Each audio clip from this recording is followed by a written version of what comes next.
The class of 2023 gets a fresh look, and the road to Georgia State Championships continues. Back in for another Three Cuts. I'm Cory McCartney, along with PBR Georgia's Phil Kerber. Phil, good to have you in. Thanks for having me, Cory. So we start with the 2023 rankings, where one of the nation's best shortstops is setting the tone atop the reworked Peete State rankings. Yeah, that would be Dylan Cupp out of Cedartown, Mississippi State commit. I feel like talk about him at least once a month and how he continually just gets better and better. And we've known about the defensive abilities, since he was an eighth grader, but we've had the pleasure of watching his bat just come around into an impact bat. He can drive the ball to all fields, and he's even getting better at shortstop. It's crazy to think about. He makes highlight plays look routine. That's how good he is, and he just keeps doing it. He's just so much fun to watch. And then trailing him at number 2, Antonio Anderson, left-handed hitting shortstop, right-handed pitcher out of North Atlanta, Georgia Tech commit. And he's just, physically, when you look at guys in the 23 class, he's kind of the guy you look at. He's 6'3", 200 pounds, and he swings at the bat with authority from the left side, can just thump the ball around the park. And then he can get on the mound and, running up into the low 90s. So there's real two-way potential there. Coming in at number 3, Tai Peete, Trinity Christian, another Georgia Tech commit. Had the opportunity to see him yesterday afternoon in their playoff game. And, impressive. Up to 93 on the mound. Sat, 88, 90, touching 90, 91, 92. Got it up to 93 once. Hard breaking ball, 77, 80. And the thing that, you really like about him is the projectability, and he's young for the class. So he's still growing, he's still filling out, and he's another guy with a sweet left-handed swing that can really drive the ball to all parts of the field.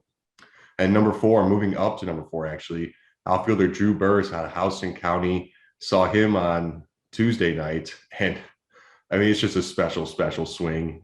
You look at him step in the box, and he might be 5'9", 5'10", but when he swings it like a guy that's 6'4", 230 pounds, just so much force, just so much intent behind it.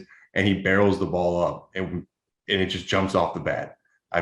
Just towering home runs, 17 homers on the season, actually. And if I heard it correctly, he currently has 73 RBIs, which would put him tied for the state record. Now, if we're counting playoff stats with regular season stats and all that, then there's a chance he's going to break the state record for RBIs in this upcoming playoff series.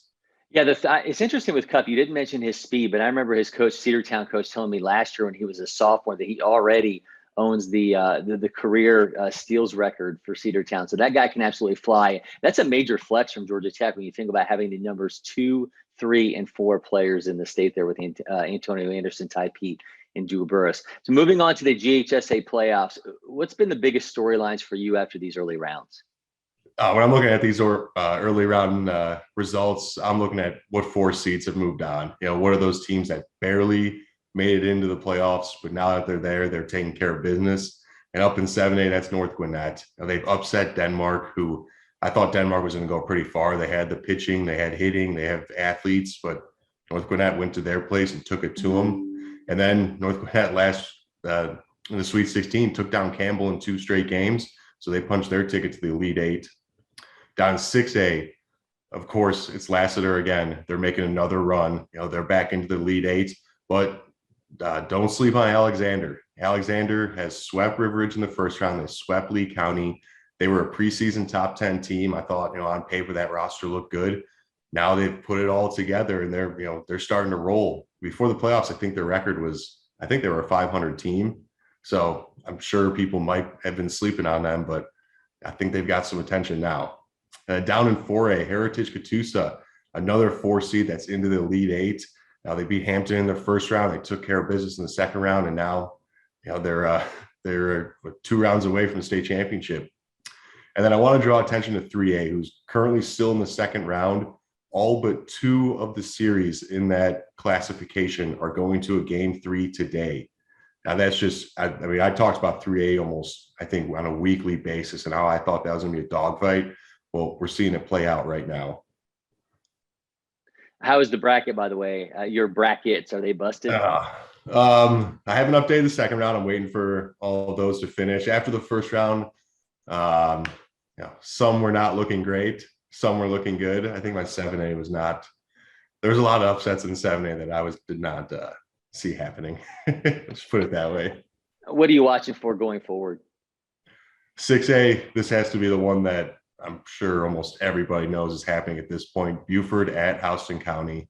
I mean, what more can you ask for? Arguably two of the top teams, the top two teams in the state going head to head. Even though Buford is without Dylan Lesko, it is still an extremely dangerous team. You still got Riley Stanford, Brant Balcom, Caden Martin, Jackson Gaspard, but Houston County, they can punch it right back with Gage Harrelson and Drew Burress. That's going to be a really, really fun series to watch. And then 3A, I'm excited to see what happens today and what all the fallout is. I think there's going to be some upsets today, and it's going to set up some really interesting matchups down the line next week. And then in 2A, Callaway at Vidalia and Jeff Davis Thomasville. Those two matchups in the Elite Eight, I think, are going to be two really good ones. There's a lot of really talented players between those four teams. I could see, honestly, any four of them going on to winning the state championship. All right. He is Phil Kerber on Twitter at Phil Kerber PBR. And while you're at it, give PBR Georgia a follow as well. Phil, thanks as always, and we'll see you on the diamond. Thanks for having me.